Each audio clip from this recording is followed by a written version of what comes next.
and welcome to episode 69 of the award-winning combat sports podcast, The Boxing Show, with me, your host, Rob Tebbutt. As always, let's remind everybody to please like, comment, and subscribe. Turn your notifications on for more boxing content. Now that's out of the way, first time this week. Actually second time because Barry interrupted me. So this is really episode 70, isn't it? Pretty much, yeah. You're not invoicing for both, though. Just get out of there straight away. How are we doing, guys? Good. Yeah, good, thanks. Good weekend of boxing, but we like to start these things and give people a little bit of time to find the stream and stuff by talking a little bit of bollocks before we start. So who wants to go first? Barry, what you been up to? Nothing. It's all been good. Cheers, Barry. Andy, you next? I mean, I went to watch Clapton Community Football Club on Saturday afternoon. Okay. They were playing in the FA Vars just down exactly the road from my house. It's really near where I live, and I never kind of realised it, but you go through a little alleyway and there's a pitch where you really wouldn't expect to find one in kind of sort of central London, really, because they're quite well supported. So I took my 1-year-old daughter down. She had no idea what was happening, obviously, but her first football match, yeah, it was decent. It was good. I went to Thursday. I did this media fight night thing every year. Oh yeah, I saw that. Yeah, it's quite good. It is, and that was it's mad because it's all these people who work in offices for media companies, and some big ones, some little ones. But they all train together. It's lovely. They all train together, and then they fight each other, 3 rounds. But it's sure this big guy, and this big heavyweight guy who hit his mate, almost knocked him out. Battered really boxing really well, and then hit him, almost knocked him out. And in the last 20 seconds, he was so lovely, but he just danced around the ring, so he wouldn't hit him. I thought it was just lovely. It's a real that's what it's about. But it would be so easy for someone in that situation just to get totally carried away with the adrenaline. Because I've seen that a couple of times in white collar where people have been boxing each other and they know each other, and one's just giving the other one a bit of a hammering, and you're thinking, mate, what are you doing? But you just kind of realise that they've never felt that before, and they're doing well and they're loving it. And also, it's like a bear pit in there. So it's in a hotel by Waterloo, like a posh hotel. Oh, the crowd! I did that once with Steve down in the basement. Yeah, that massive room. Yeah, he took my place. I never said I can't use him again. Anyway, I think they're still asking for you, and I tell them when you're dead. I go, oh, bless him. And anyways, I start crying, so they don't mention you again. If I don't mention him, he makes Barry upset. But because all these people, they're all dressed lovely. These women are dressed, they're all stunning and everything else. Everyone looks lovely. Everyone's beautiful. Everyone, even the men are beautiful. And but literally within 2 fights, they're all over your shoulder going, "I can knock him out!" Spitting, not spitting. But that's what it's like. So we're commentating. I mean, you're commentating like this, and you've got some woman's elbow in your face. And I had someone poured water all over my suit. Luckily, it's just cheap suit because I'm tight. It didn't matter. Just threw it off. But it was just mad. It's madness. It was just a wicked atmosphere. The only problem is I have to run to get my last train home. That's the only problem. I ain't spending money on a cab. It's like 60 quid. I can't invoice you for it. Talking of atmospheres, I was at York Hall on Friday night for the Box Nation card, and again, that was a good night. It was a good night. A really good fight, top of the bill. Faya Goodin against Newman Hussein, a final eliminator for a Southern Area title. 2 guys who knew each other. It was good. Some good matches. They're doing well with that kind of this sort of tiered system that they've got in place. Queensbury with Box Nation, and then York Hall shows, arena shows. I know that the Box Nation shows are at York Hall, but they're York Hall TNT shows, and then their arena shows, and then Saudi, and they've got quite a lot of them planned, and it was interesting because there was some interesting debuts. I call Freddie Cole Butcher, who's been trained by Jim McDonnell, was put in against John Henry Mosquera on his debut, which is quite, Sam Hickey was put in with him on his debut, but Sam Hickey's, was an international amateur Commonwealth Games gold medalist, and Butcher won the first 2, then got dropped pretty hard in the third, and had to get through that, got a draw. I thought he probably just about nicked it, but it was stuff like that, it's, it was a good night. Where'd you get Box Nation now? It's not an app now, is it? There's no TV station. YouTube. I pay for it to the end, and then probably still paying for it now. I probably also I pay my money back literally. It's on YouTube. It's on YouTube. You have to approach Umar, ask for your money back. Umar's thing now, Box Nation. There you go. Yeah. There you go. Anyway, sticking with Friday, albeit not York Hall. Let's go over stateside. Barry, going to come to you first. We all sat here and I think predicted varying different elements of a not a tough night, but probably a competitive fight for Keyshawn Davis against Gustavo Lemos, and competitive it was not. A crushing second round stoppage win for Keyshawn Davis, and look, we'll come on to talk about the weight and whatever with Lemos, but on the surface of things, a really, really impressive, arguably breakout performance from Keyshawn Davis. Yeah, I think so. I think, did we say last week this is the one, and then they let him off the leash? This was like that test to see if he has everything, but it wasn't that test, was it? He caught with a lovely right hand, didn't he? I'm trying to remember. Yeah, it was the first he just took a little step back, and he caught with a lovely right hand, and then it all unravelled then. But because he has such long levers as well, he can throw with conviction in almost a safe place, because you got to take that step forward to try and land when he's throwing. And that's what gives him the advantage. That's why he can whip those uppercuts through the middle. The hooks are lovely for him. The left hook was the shot that put him down again. He's just a really, really confident fighter.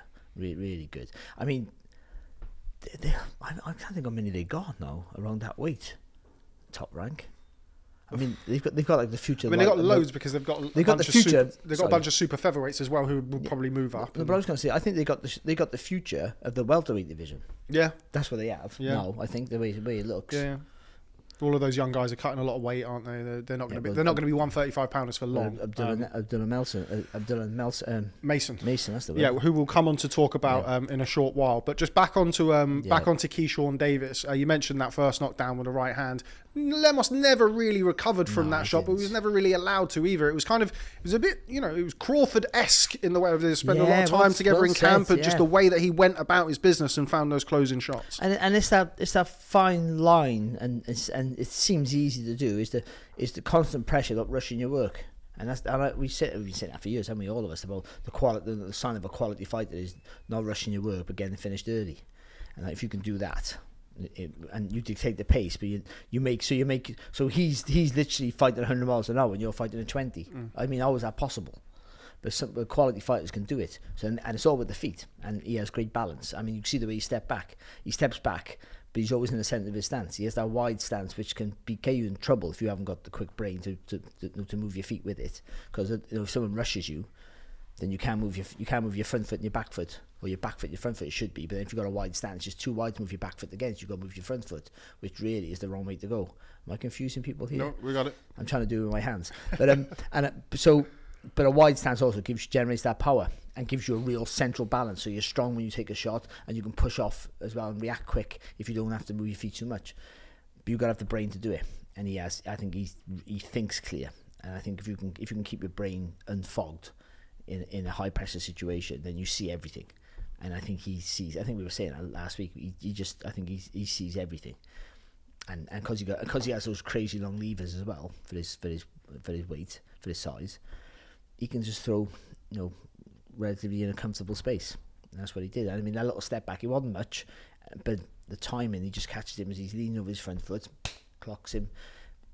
Lemos is tough, and he gets up, but you're right, he never looked steady after that. And the left hook that put him down again was just when he never saw.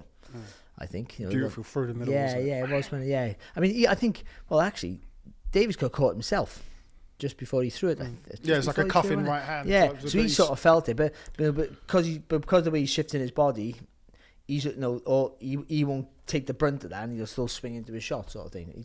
I mean,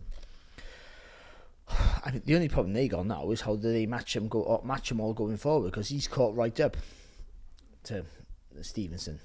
He certainly has. Andy, we all sat here. I particularly thought this was going to be a competitive fight. I messaged you in the week, and I wouldn't have been surprised if Lemos would have given him a really, really close run of things, but he didn't.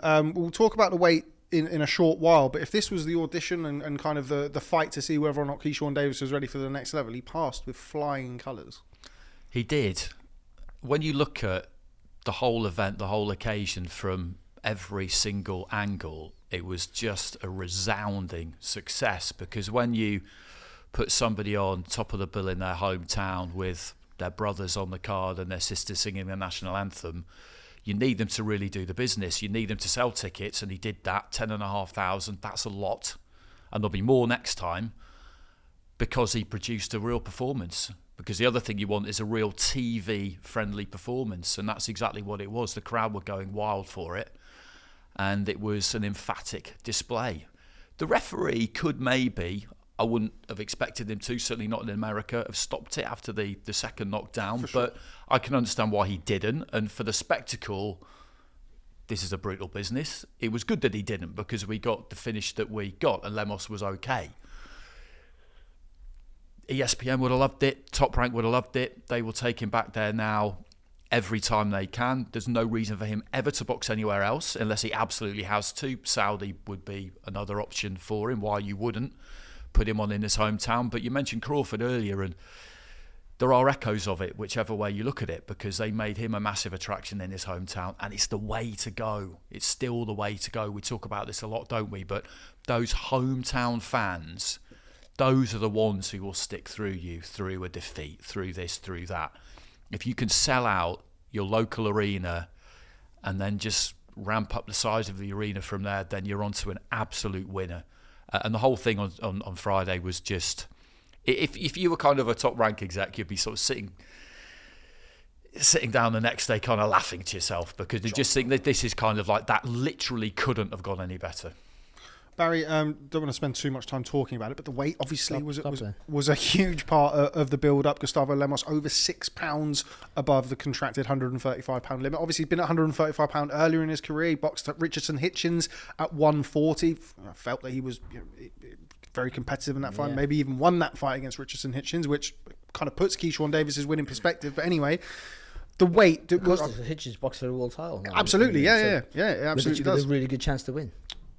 Yeah, he does. Good fight. But still, yeah. But let's try and stay on it. We always do this. Anyway, the weight, obviously, something gone wrong there? Has he deliberately done it? We kind of spoke briefly before we came on here. You know, obviously you would have known far out that he would have been over the weight, but is that deliberate? Does that indicate an injury in camp? Because... No, I mean, sorry, I don't think it's deliberate. I think you want to try and make the weight, and you probably think you can. There's a certain point you know you can't make it, though. And unless you're doing that water load, I don't really understand all this, because the old-fashioned way we used to do was just sweat and sweat some more. That was it, and never go in saunas. but you know, but you'll know at a certain point, like way before the fight, you're not. But also, the fight, especially when you're the B side, you're not going to tell. I mean, this is wrong, really, and you are to blame. But you can also understand why you do it, because if you say I can't make the weight, they get a replacement.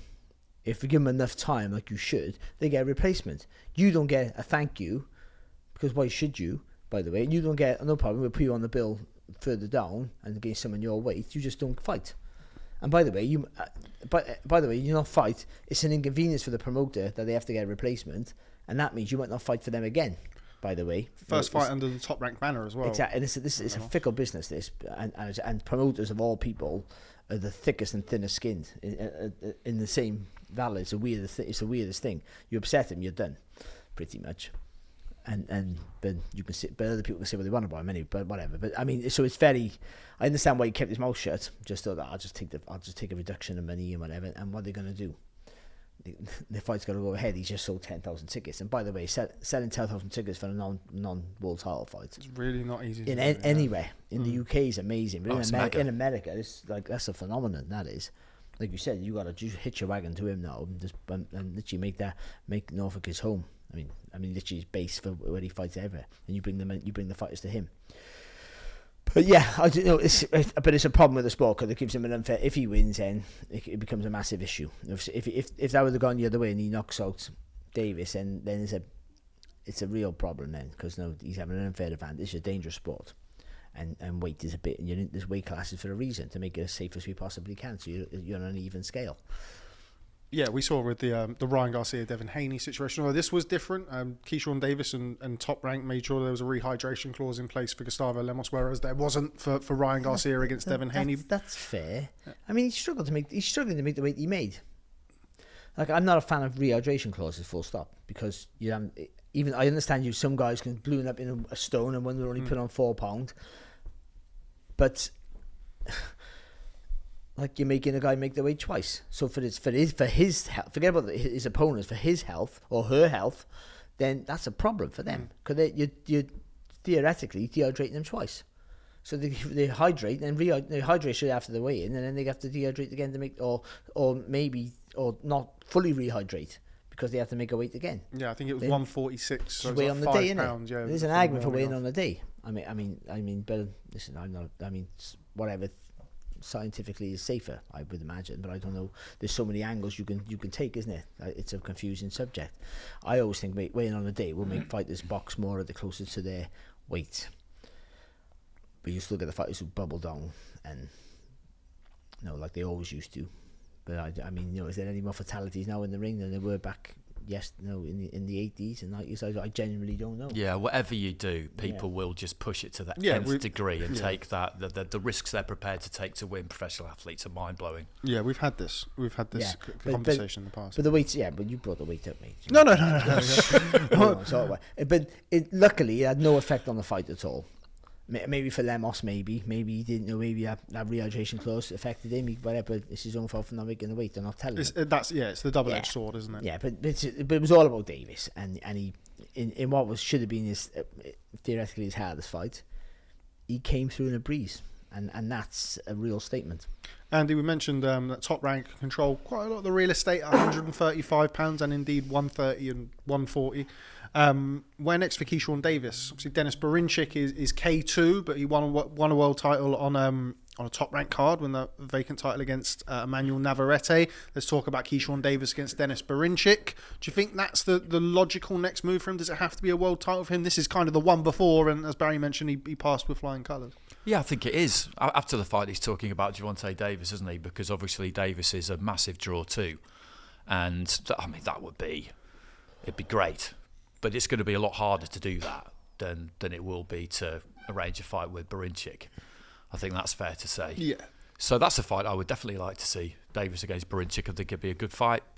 Hopefully it wouldn't be super hard to arrange. We talked about Berinchik the other week, didn't we? And how a fantastic all-Ukrainian smash-up between him and Lomachenko would be the dream. But we also spoke about how that doesn't really feel like it's something that's going to happen. Like there's not really a will on either side to make that happen. There's been no clamour for it, which is there's strange. Been no clamour for it at all, and it just makes you think that there are reasons why it wouldn't happen that people feel they don't even really need to elaborate on.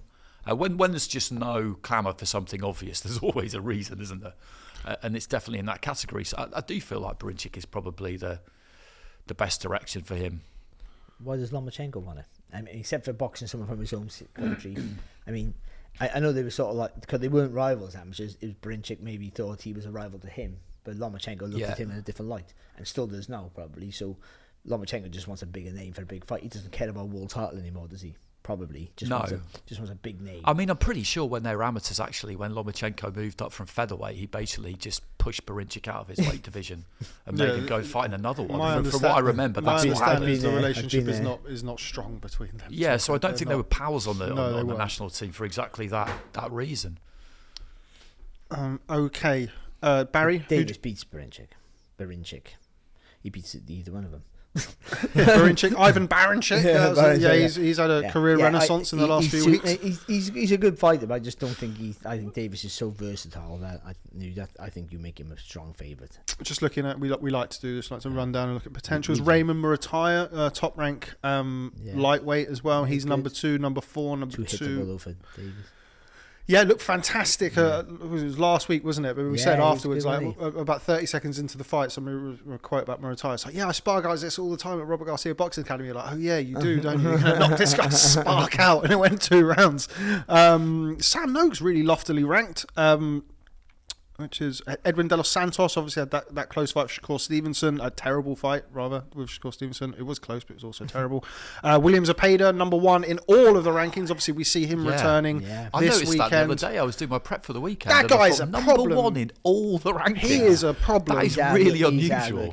We'll talk about it in the preview section show, which is going to be the second half of it. But yeah, he's a massive problem. But if you look through those lightweight rankings, it would seem that Berinchik, Murataya, Kambosos, do you want it? Kambosos, that would be.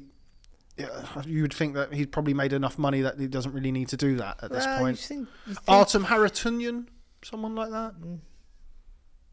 I know these are not massively appealing, appetizing fights. But as we know, putting a world title fight together is not always the easiest. But Keyshawn Davis against Dennis Berinchik. Right, before we move on to the Saturday section of the review show, let's talk about... Yeah, I know, terrible. Yeah, I know, bad. Yeah. Anyway, let's talk about Abdullah Mason. We sat here and we sang his praises. Dropped twice in the first round this weekend before getting himself off the canvas to emerge victorious in the second round. But yeah, we weren't really expecting that. I didn't mind. I mean, I didn't mind because he's getting caught when he's trying to throw. And when you're blasting through everybody, especially when you're young, I'm not talking about it again. I've never done this. No, but I mean, but whatever you believe, you're bulletproof. So he just thinks he's unstoppable, and you can't blame him because he's brilliant, and he was brilliant. I thought he was still really good, but just a reminder that people throw back when you throw. Not even cowers and covers up. That's all. But he got up. He didn't panic. Regrouped super quick. So he might take a good shot. I say he takes a good shot. I'm not sure if he does. I mean, he recovers well, but I'm not sure if he actually holds a shot well, which is two different things. Yeah, he was dropped twice, wasn't he? And buzzed as well by the right hand. Yeah, but I mean, the fact that he can still fire on and regroup quite quick is a real plus going forward. But also that, then again, he was in with a guy who can punch. With 21 knockouts, 21 knockouts and 26 wins. That's I don't care who you're hitting. You can bang. Yeah, you can. So he's in against a banger, and he's gone right at him. But he was still really good. I mean, and performances like that show you that he can. That it doesn't affect him, his confidence, because he got up and battered you. That's the truth, and he's still young to mature and learns. He's still learning stuff. I think he's brilliant. I loved him. I have enjoyed seeing him get knocked down and get up. People see that as a people. As soon as you see that. I used to be guilty of this. You go, it's a chink. But everyone gets knocked down at some point in their career.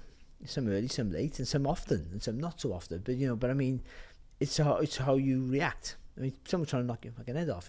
Chances are, if they catch you right, you're gonna get caught. And against a big puncher as well, who's not loads known about him, of course.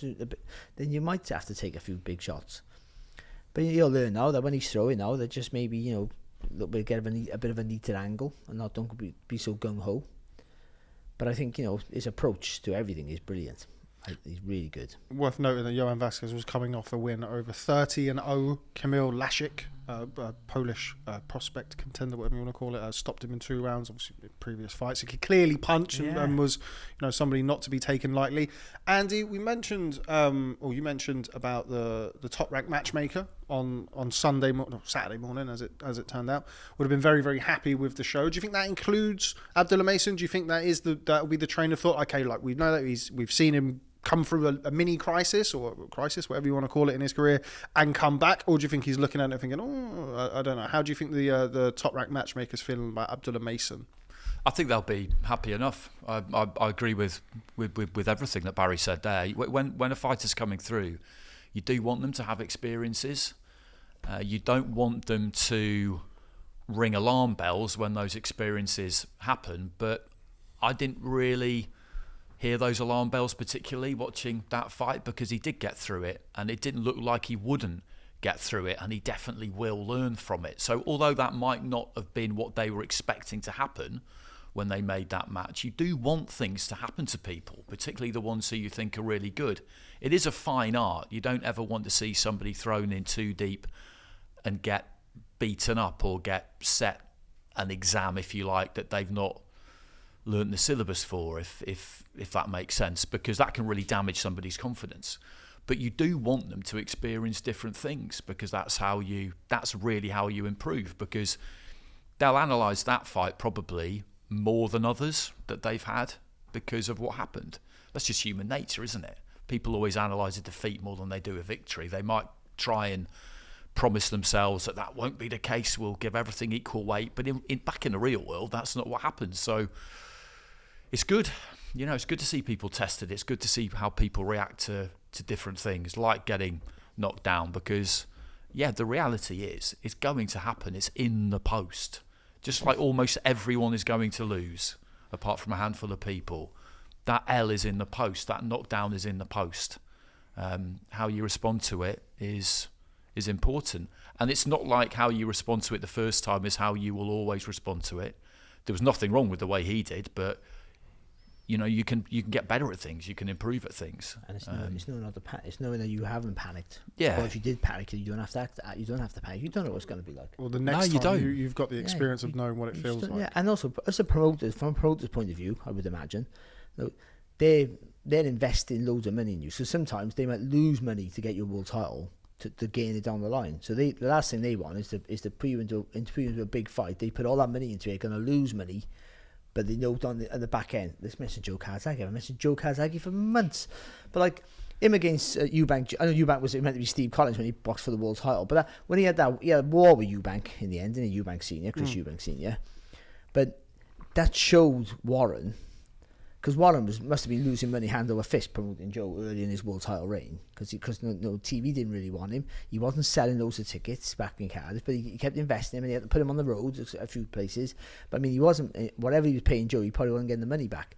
But he knew Joe was a talent, and after seeing that Eubank thing, he knew he was tough as well. So he thought, whatever happened, even if he's in a hard fight, I know this kid can battle through it, as well as having all the ability and the looks. And in the end, so he played a long game with him, and then he got his money. And in the end, he got the money. Yeah. No, he got, and so he knew. I knew this kid. This kid's talented. He looks the part. Everything he will sell in the end, and took that risk. But if he hadn't had that Eubank fight, would he have been so? Warren probably would actually, but other folks wouldn't be so gung ho. Yeah. Well, as good as he looks and all that, he hasn't been in a war yet. Yeah, so you see Dylan Nelson at a smaller scale, of course, as being dropped and got up, and he looked fine. He didn't affect him at all. Against a guy who can bang, and he's still been about his business. He's still got the job done. So you know now when he gets hurt, he's not going to shit his pants, pretty much, and that's a real plus going forward. Okay, and go forward we will to Saturday night, to Philadelphia, the city of brotherly love. So I'm going to go to you first, Barry. For being the joyful character I am. Yeah, being the joyful brotherly character that you are, our brotherly relationship. And go to Jaron Boots Ennis, who successfully defends his IBF welterweight title with another unanimous decision win over Karen Chukhadzian or Chukhadzhian. It's a bit late for me to start pronouncing it properly, so we'll call him Chukhadzian. I'm not going to call him. That's all right. You wait till hear what he calls him. Karen. But anyway, a win, and a comfortable win, but one that raises quite a few questions, in my opinion, of Jaron Boots Ennis. Well, I think Ennis boxed better in this fight than he did the first fight, and Karen as well boxed much better and made it a more entertaining fight.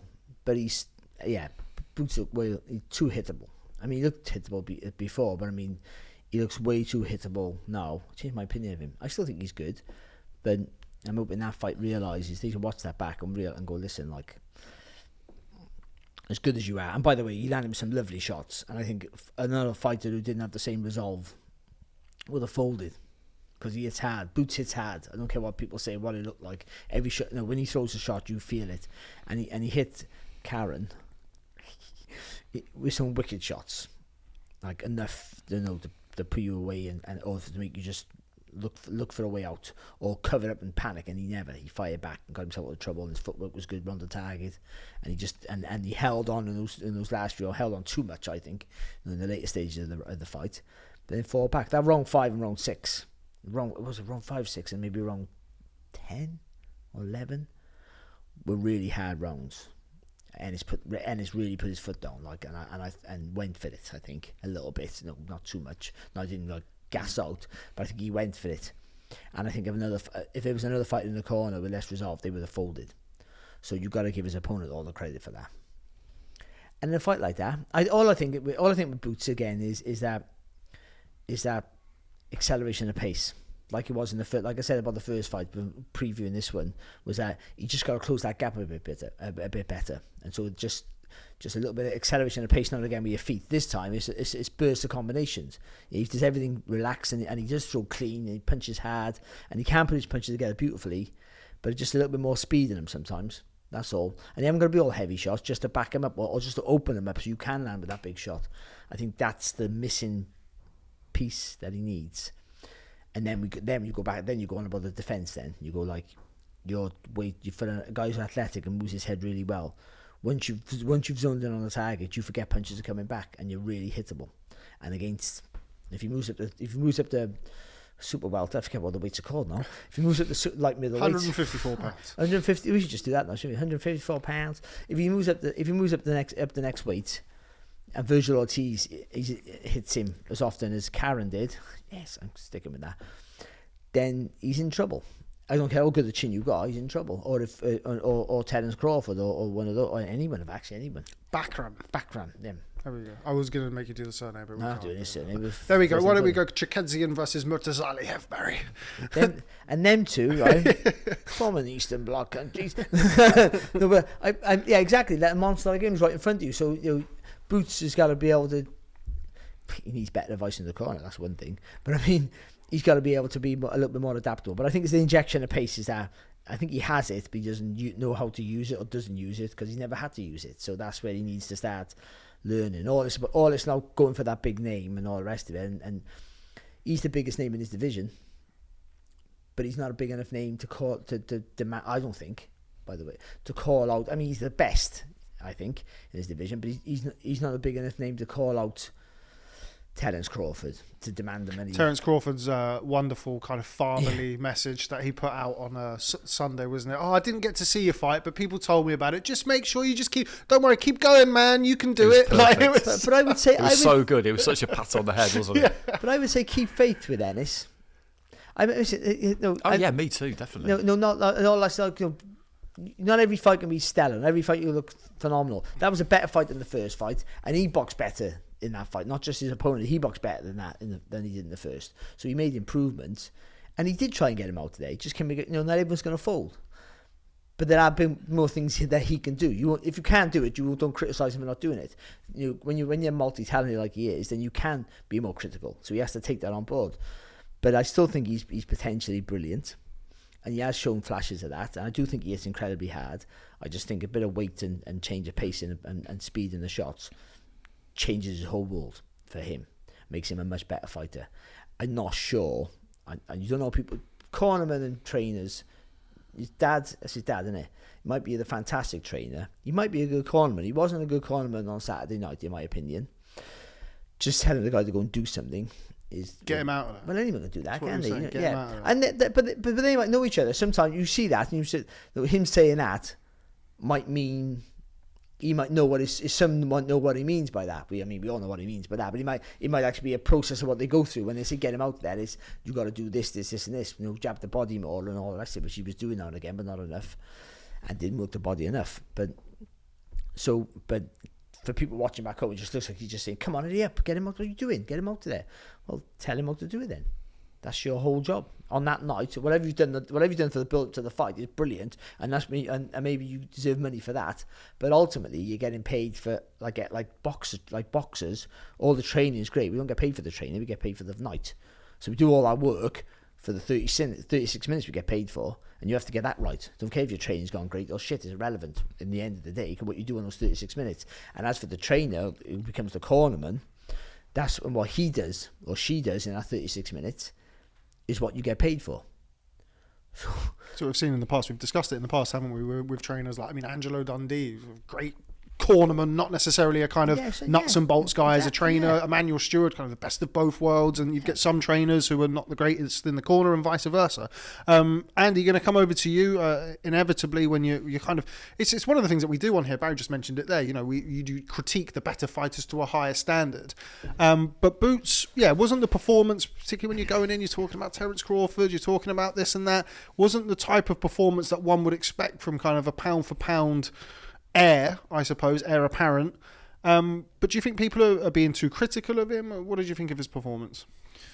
I think with somebody like him, he is being held to a very high, exacting standard, and you're not going to be able to live up to that every single time you get in there, particularly when you're up against someone who really brought it. And it's very easy in these situations when you've got a really clear favourite and somebody who is rated in the way that Ennis is. If he then doesn't meet that standard, or what we feel is the standard he should meet, to talk too much about what he didn't do, and you touched on it, and not enough about what the other guy did do, because Chukhadzhian was really, really good. He brought a really good fight. And I wouldn't say that Ennis overlooked him in the sense that he kind of dismissed him and and wasn't as geared up for the fight as he should have been. I feel like he was, but he probably went in with an expectation of what was going to happen, or an expectation of what he could do to him based on that first fight, which was stop him. And that's really what he wanted to do. And then when that didn't happen, you're kind of left feeling like he didn't live up to expectations, and he probably didn't live up to his own expectations. So in a sense, you're slightly taking your eye off the ball, because you're thinking a bit too much maybe about the manner of your victory, rather than going in there and thinking, I'm just going to put into practice all the things we've worked on round by round, and then what happens is what happens. That's where you kind of need to be. And I think that probably spread to the corner though as well, with, just, take him out. This is what we want to do. We've come here to take him out. So I think that's probably what happened. That they were thinking a bit too much about the impressive manner of victory that they wanted. And that is getting ahead of yourself slightly, I guess. But he was good, Chukhadzhian. He was terrific. I mean, I thought Ennis was sort of well up at halfway, wasn't he? But it was a good fight. And then in the second half, like Barry said, where you could maybe, if you were Ennis, expect that he would fold, to be honest. It was all going pretty much according to plan. But then he didn't. And people don't always. They're not there to cooperate and fall in with your wishes. I think that's he came out in the first round. The rematch was already better than the first fight within about 90 seconds. He came out when he just stepped in and just threw that big sort of long 1-2. Shaved his head more often, shouldn't he? But just on that performance from Karen Chukhadzian, I agree with Andy. It's always worth us touching upon what he did well, rather than what Boots necessarily didn't do well. But had a lot of success. I mean, I had it closer than all three cards. I had it 115, 111. So I had it 7 rounds to 5 for Ennis, plus the knockdown and then the point off for holding. He was doing a lot of holding late in the fight. But he was very, very capable, Chukhadzhian. That version of him at 147 pounds, welterweight, it's not changed, is a real handful for a lot of guys. I was very, very impressed with him. Well, he takes a good shot.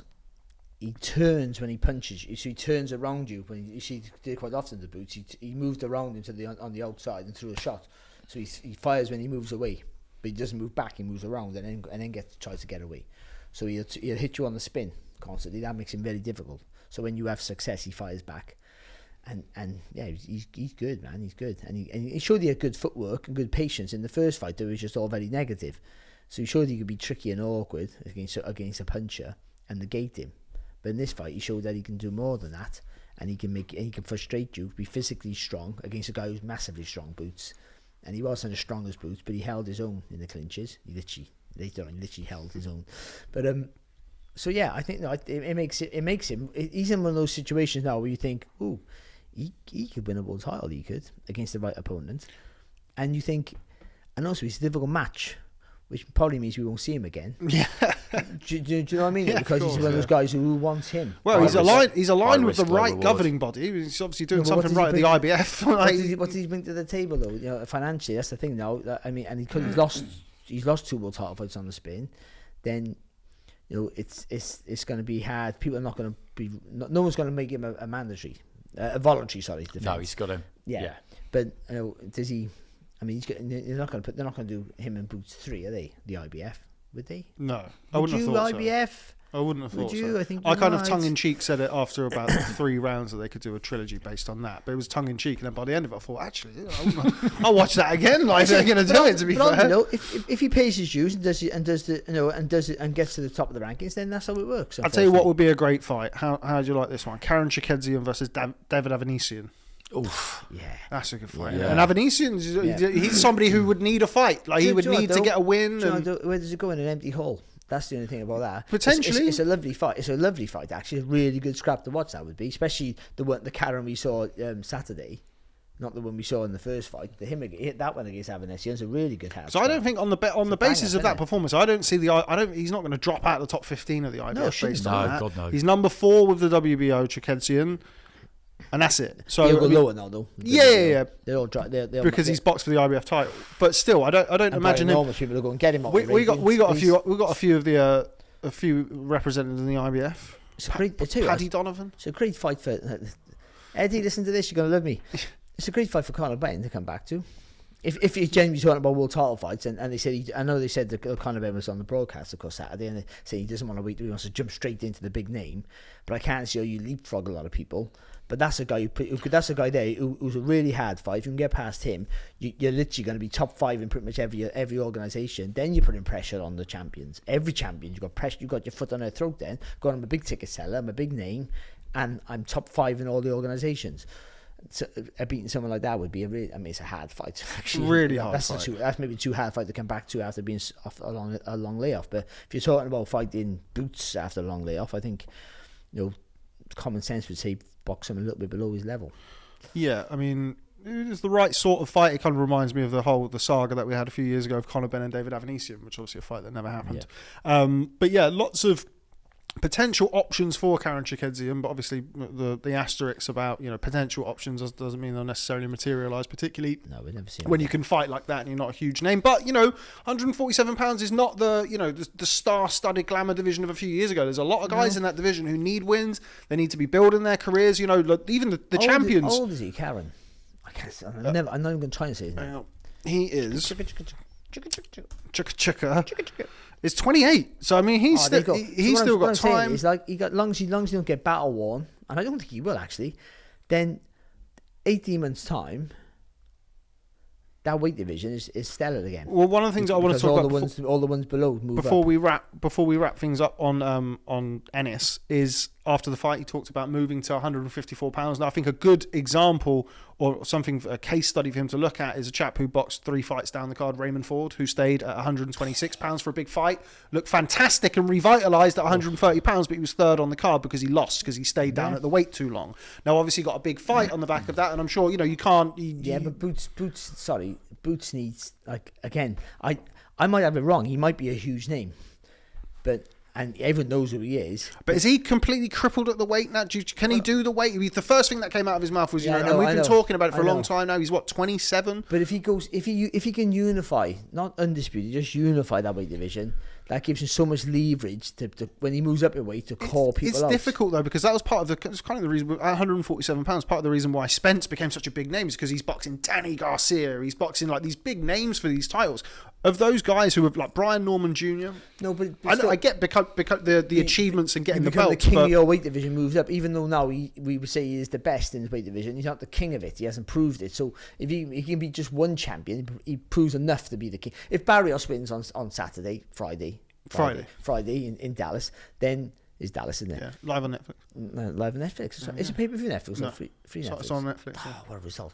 Then he gets and then him and Barrios fight. It's a really good fight though. It's a real fan-friendly fight. He wins that, gets another belt, then he goes, I can't make the weight anymore. I got to move up. But he got 2 belts. He's regarded as the king of his division. Then still, and I know Brian Norman Jr. will argue, and so will the other guy, but it doesn't matter. That'll be enough. He's the king of his division. He moves up. The belts still define him. That's what I'm trying to say. I think for now. I mean, I might have that wrong. I don't really know, but I feel that's how it is. Because I think he's still seen, even though like he's had 30-something fights, haven't he? Yeah, he's had 33 fights. But he's still looked as a future star.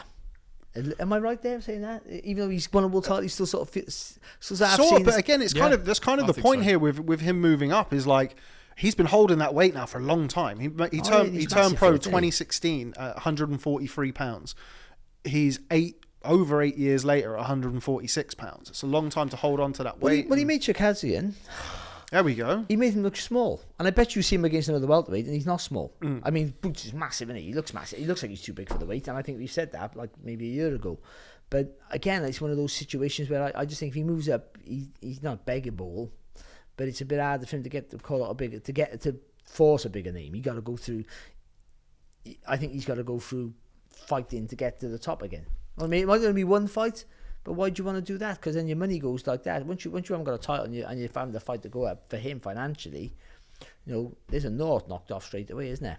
Well, one fight that has been talked about for him to move up to 154 pounds, Andy, is a certain Virgil Ortiz, who obviously had a brilliant fight with Sergio Boychuk.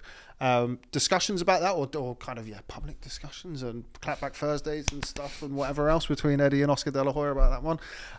But that has been discussed again. Now that's a fight that's been talked about for a long time between those guys. I think they have some amateur stuff as well, and it's been building quite nicely. That do anything for you? 154 pounds. Ennis versus Ortiz. It would seem like that would be, it obviously would be a non-title fight, but it seems like that would be the most logical step for him if it is 154 pounds. Yeah, absolutely. I mean, it's that would create a lot of headlines and it'd get a lot of attention. I think the build-up would be great. I'd be very interested in that. I don't see why anybody wouldn't be. Do you think that that's more of a, I guess a preferable route than staying down at 147 pounds? Because he was kind of touching upon his post-fight I agree interview. with Barry, basically. If he can get a unification, then he should do it. But he needs to be able to get it next and soon. Yeah. Obviously, it has to be next, but it needs to be soon as well. Because that's really the only reason why you would stay down there for one more. He can't stay down there long enough to win all of them. But just see if you can pick up another one. Then that means that you are moving up as, without doubt, the number one welterweight, and that does mean something, I think, when you come to a negotiating table.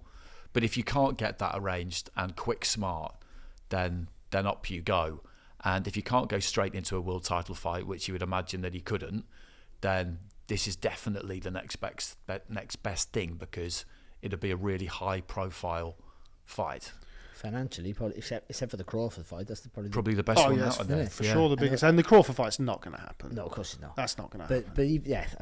But and also they both fancy it. I mean, like Virgil Ortiz will look at that fight on Saturday and go, if I hit him that many times. What a fight that is. Spectacular fight. You've got two guys who are both brilliantly offensively and not the best defensively. Both of them can be hit, and both of them are such like. I always favoured Ennis in that fight, and I probably still do. But what about you, Andy?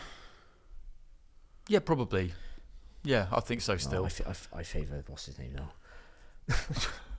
I don't think my impression of Ennis, or my kind of estimation of Ennis, hasn't really dropped, especially after the weekend. To be honest, I really do think he is held to a really high account. Not everything is going to go perfectly every single time you go in there. And like I said, I do think he probably went in there feeling like, right, this is what I'm going to do. I'm going to win, and I'm going to win like this, and I'm going to stop him, and it's going to look great. And then, that just didn't quite happen. I don't know how that fight. For what it's worth, I think Ennis should move up. I think he's been at the weight for such a long time now. I don't think beating Mario Barrios and Brian Norman is really going to make that much of a difference. Move up. You're not 22, 23 No, now. it's not. But like I say, if they could somehow get that done quick. But there is a lot of fighters at 154 pounds that I would look at now that potentially I wouldn't have over the lot. And it's not just. Yeah, but he just want to be in competitive fights. I don't mean that in a derogatory. But I mean, if you're going to win a world title at that weight, he wants to win. He wants to be a world champion at that weight. So he wants to walk into a world title fight. If the Ortiz fight happens, if they do, like, are they talking about 5v5 versus De La Hoya and Matchroom and a Golden Boy Matchroom, sorry, and that seems like a natural fight to go, because then they get massively paid for that. So that's well worth it. Then they'll do that because that gives you an automatic world title shot, and also it doesn't matter because there's so much money involved in it. And it might be that if it doesn't do that, it just goes on a normal show somewhere on pay-per-view anywhere. But I mean, that's the most attractive fight for him, and it's a really winnable fight for him as well, as it's a winnable fight for Ortiz because if he whacks, but he's vulnerable. Boychuk put him down. He said the first one he slipped on the canvas. Didn't he? They were both legitimate knockdowns. Yeah, I think so. They were. But I mean, like, even that, you got the world champions there. You got Fundora's obviously got 2 bouts. Bakram Murtazaliev. I mean, based on that performance against Tim Tszyu, that's a really hard fight. If you're getting nailed by left hooks, and Tim Tszyu as well. So. Yeah. Tim Tszyu. That's what I mean. Like, outside of the champions, you've got. Sergio Boychuk, you've got Israel Madrimov against Boots. Anybody? They're both under the Matchroom banner. Brian Norman Jr. doesn't have a mandatory due yet, so he'll make a voluntary of the WBO down at welterweight. His mandatory will be Shakram Giyasov, who is promoted by Matchroom Boxing as well. So if you're Matchroom, but then you're going to have it. Wait. Yeah. You got Norman Jr. is going to have he'll have a voluntary, then he'll have a mandatory, and then Boots is 18 months down the line, maybe getting a unification fight. So I think. Do it now. I don't think there's the big names down at 147 pounds that really warrant it. Yeah, anyway. Right, moving away from Jaron Boots Ennis and onto our other pound-for-pound heir apparent. We're going to come to the chairperson of his fan club. Me first the last time. Yeah, but you're the okay, we have to go to you first for Barry. Okay, we're going to go to you first, Barry, for the return of... I'm going to have a cup of tea, mate. Of Jesse Bam Rodriguez. Another fantastic performance. Destructive at his brilliant best. Sives down Pedro Guevara inside 2 rounds. 3 rounds, rather. Yeah, not that good. Only 3 rounds. Yeah, what can you say about Bam Rodriguez that you haven't already said? Maybe Andy can say it. There's nothing I can say. I mean, the 1-2, the first 1-2 that put him down, just the rhythm, the smoothness of it, like just the, boom, boom. It was wicked. It was like he just I talk about tempo. My new word now is tempo. I don't say pivot now, tempo. But I mean, it was different to his other shots that he used to throw. He used to bum bum, and then it was just a bum bum. He didn't load up on it, but he turned right into the shot, bum bum, and he's down and he punches long as well. And you got those crazy arms. It's like the gloves on sticks, isn't he? That's how long his arms are. Bum bum like that. But it was just so beautiful to watch. That was, and then the finish, the hook, and that was just vintage Bam One. The way he moves his whole body, he pivots around the side of you like that, and then he doesn't throw the back uppercut, he throws the front uppercut. Like, it's just, the kid's just playing with the game. He literally is. He's just making things up as he goes along. He's absolutely brilliant. I mean, I just can't think of a better fighter to watch at the minute. He's like so beautifully skilled, has power. He's brave as well. He wants to be offensive all the time. He just suffocated that kid from the offset. He did. He really did, didn't he? The Guevara's a good fighter. I know he's naturally a smaller guy, but he's a good fighter. He's been a world champion. And yeah, he's been a world champion. He's made some defences. He's boxed John Real Casemiro, He gives people a hard fight. Never been stopped. And he literally played with him. And like, it's disrespectful to say that about a former champion. He just absolutely played with him, bullied him. Just went, look, and there's nothing else on his mind but that. And he's done it with everyone, by the way. Even the ones he couldn't really do it to. Even like Estrada, in the end, you look back, he didn't bully Estrada, because Estrada's great. But I mean, he sort of did, a little bit. Even when he got put down, like that was a balance issue. I mean, he got caught with a good shot, he got dropped, and he got generally dropped. But I mean, only because his feet were square, and Estrada's brilliant. But like, and Sonny, how great Sonny Edwards was. So loads of bottle, loads of courage and everything else. But he didn't sort of play with him. I don't know. I like Sonny. I'm a big fan of Sonny, but I mean, dominated the fight. I really like you, but no, I'm not doing that again. But yeah, he sort of bullies you. So he just does it, and he doesn't do it in a vulgar manner, like just pull forward. And he just does it elegantly. He does it with perfect technique. He's like Golovkin. Yeah. Golovkin used to do that, didn't he? Yeah. With this kind of serene expression on his face. This is not personal. This is just boxing. But this is what's going to happen. This room is going to get smaller and smaller and smaller. I'm going to suck the air out of it, and then it's over. But he's technically much better than Golovkin. I think he is. He fucking is. I don't. Yeah, no, he is. I mean, he doesn't hit this shrug. I don't know. Golovkin was a killer, man, brilliant. And his footwork was massively underrated. But I mean, the way this technique on this kid is flawless. Everything's behind the jab. He doesn't throw a punch out the distance. He very rarely misses with anything. Actually, I could be talking about Golovkin now, couldn't I? Actually, that's what I know. That's what I mean. In that he's not like he kind of, the bell goes and he's just roars across at you, throwing millions of punches, and that's the pressure. The pressure is just being on you, just your presence, all of the time. As you always say, making someone punch when they don't really want to punch, and they're panicking, and so the gas tank is emptying. And for Guevara, that's just an awful experience that he had on Saturday night, isn't it? Where you're gearing yourself up for, I've spoken to a lot of fighters about this, you're gearing yourself up for someone who's got a big rep, you're really experienced, but, the big puncher, all the rest of it, and you're thinking, what is this actually going to be like? Bivol said it in the build-up to Better Be, didn't he? He said, I'm actually looking forward to getting in there and kind of experiencing this. Like, what is this actually like? I've heard so much about this guy. And he handled it, obviously. But sometimes you get in there and the bell goes and some things happen, and no matter who you are, you're thinking, oh no. And that, it would have been one of them for him, I'm afraid. The thing with Bam, though, is that because he did it with his feet as well, you literally do that crazy long jab, go bang, and then when you think, I got to throw, and you do the brave thing, he just takes a little step, makes you miss. And if he doesn't throw another shot, Because you're wary then. So the worst thing you could do is throw. The worst thing you can do is not throw. I mean, they're equally as bad as each other. You have to try and win the fight, but your timing's got to be like an Estrada. It's got to be exceptional. You've got to have, and if you're running, he closes the distance down because his footwork's phenomenal. You can't dance around the ring because he makes that ring really small very quickly, like Golovkin, but differently. And if you fire and you don't fully commit, then he just takes a little step back and whacks you. If you overcommit, then he takes a step back and whacks you. It's like, and all of that going through your head. All of that going through your head. It just tenses you up, doesn't it? Makes you go like that. Just... It's horrific, isn't it? And like you said, your reputation precedes you already now. He's got to that stage like Golovkin now. You're expecting to get hurt. Like Naz would win most fights because he just turn it up. Because his reputation precedes him. Canelo was the best. Has been the best there recently. You're waiting to get hurt now, and I think he's got to that stage. It only takes great fighters now, or bigger fighters, who are going to be going like, hang on, I got advantages here, when he starts moving up in the weights. Because right now, I don't see anyone beating him. There's no one around his weight. Nobody at all. I mean, he got to move up.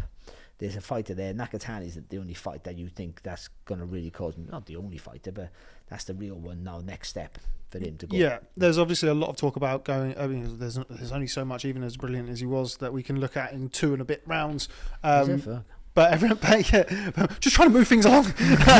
But a lot of the talk was about what is going to come next for him, even before the fight, but certainly after the fight.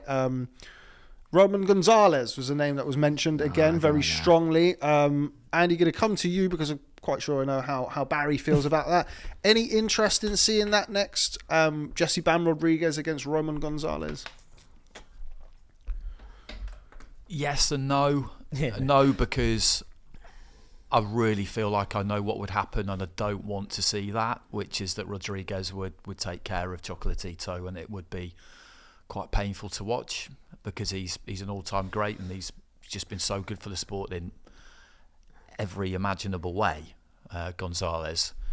But also, yes, because it would be a big fight and I would want to watch it even if I was watching it through my fingers. And it's the kind of fight that you'd imagine probably, if the will is there for Chocolatito to do it, you'd imagine it probably will happen. Yeah, we've spoken about it on numerous occasions on this podcast with various different fights at various different levels, where it's like the great train robber. You come back for one last job and there's a boatload of cash, and I know you said you weren't going to. You know what it reminds me of? Like I'm a Ray Leonard fan. I love Ray Leonard. I wanted to be everything about him. I loved him. And when he boxed Terry Norris, this is what it reminds me of this. Yeah. That sort of fight where you got like a guy who Terry Norris was brilliant, massively underrated. Was brilliant. When he was at his peak, Terry Norris was a phenomenal fighter, but he wasn't Sugar Ray Leonard. But when they fought, it was not a very nice spectacle for me, and a fight I wasn't looking forward to watching. I still watched it, and I'd still watch this one, and I'd love to be there. And it'll happen because they'll offer too much money to Chocolatito, and at the end, at this stage of his career, when he shouldn't be boxing. The difference, the reason why I still want to see Estrada box, when Estrada and Bam was made, I thought I knew he was going to win the fight, quite confident I was going to win the fight, but I knew Estrada was still was fresh enough to make him work for it, because the way he fights. Because he's more of a sulky style. I'm talking my back end. The way Gonzalez is boxed, because he's always offensive. He's smooth and beautiful with his movements. He blocks a lot of shots and he takes a lot of shots on the gloves, and you're still taking shots. So and there's been signs of decline. The Estrada third fight, there was that you see the massive decline from the second fight, didn't you? I thought, and just thought there's too many miles on the clock now for Gonzalez. That this is the wrong fight for him, and the range as well that Bam that throws at as well, Rodriguez throws at it. I don't think Chocolatito's any success at all in that fight. None. I mean, I can't be able to say that about him because he's been arguably my favourite fighter ever. Almost. He's almost at the Ray Leonard stage. He's been brilliant, but that's a bad night for him. And at 37 years young, he hasn't made super flyweight for 2 years. Yeah, it will be 2.5 years before that, if that fight does happen. Last kind of 4 or 5 years, he's not boxed a lot, has he? No. Well, he had he's had 3 fights in to be fair, he's had 3 fights, and by the time it comes around, 3 fights in 4 years. 2 of them against Juan Francisco Estrada and once against Julio Cesar Martinez. So yeah, he's not been the most active, but he did get a 10th round stoppage win over Robert Barrera earlier this year. It's obviously massively down in levels, but it does happen, unfortunately. I mean, it's happened from the start of boxing and will continue to happen. Yeah, where you get, absolutely, of course it De La does. Hoya against Chavez. Of course it does. It's the passing of the torch. But also, you have, if you're a Bam Rodriguez fan, you have him to just clean up the whole generation before him. Yeah. You know what I mean? He just because he beats them all. Here's a question for you. If the fight does happen and Roman Gonzalez wins, wow, how big of a win would that be? Like, I don't be wrong. I think we're all on the same page with this, as I think most people are. But if he wins that fight, he comes back and wins that fight, what does that do for his legacy?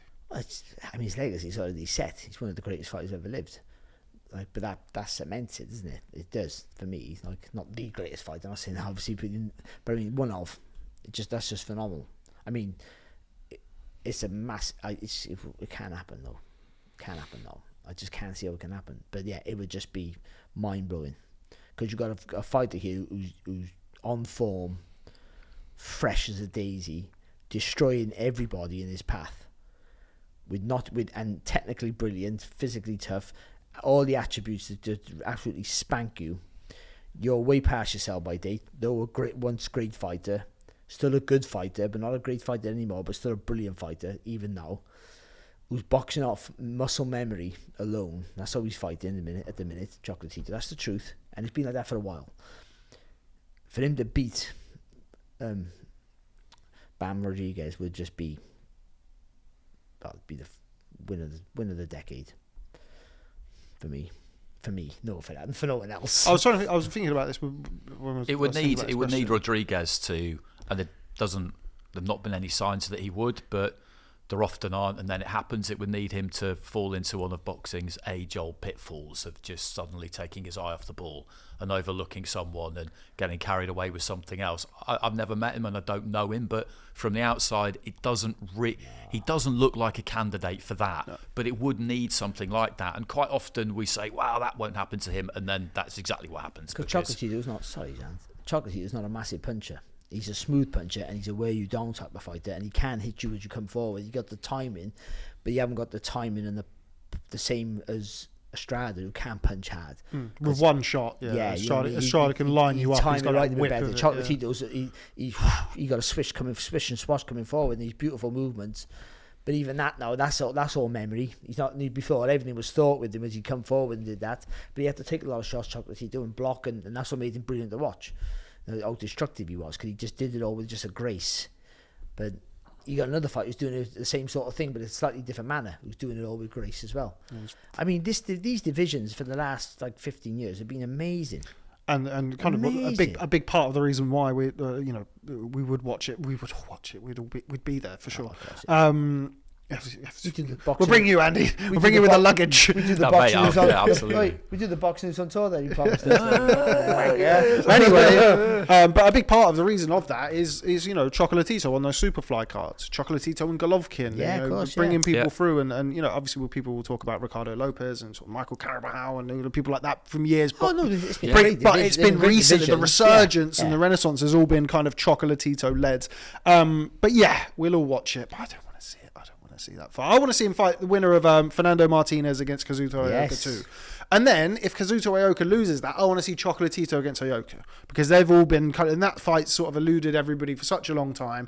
If they're going to fight somebody from your own era. Chocolatito Ioka, I'd rather see, and then I'd rather see Bam Rodriguez and Fernando Martinez. Fernando Martinez is very, very good. Yeah. Very, very good. And I expect him to beat Ioka again. Right, that brings an end to the review section of the podcast. Before we wrap things up, yes, Mariano. Before we wrap things up, a return to form for Raymond Ford. Looked very, very good at 130 pounds with a resounding decision win over Orlando Gonzalez, who had to show an awful lot in that fight. Showed a lot of heart, but good performance from Ray Ford at 130 pounds. And the returning Austin Amo Williams, who won by a 5th round stoppage against Jean Garrido. And an upset loss for Khalil Coe, Matchroom's then unbeaten light heavyweight charge. being stopped in 9 rounds by Manuel Gallegos. Of course, we last saw as a stoppage loss to Diego Pacheco. So not a good night for Khalil Coe. But Ray Ford and the returning Austin Amo Williams both looked...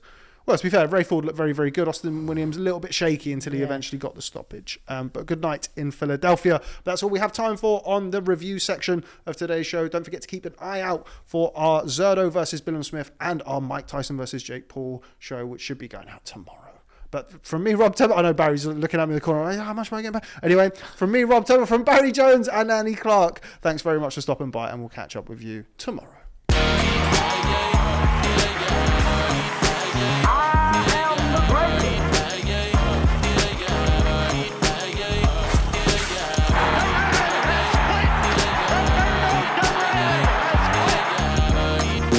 That's what's on my mind.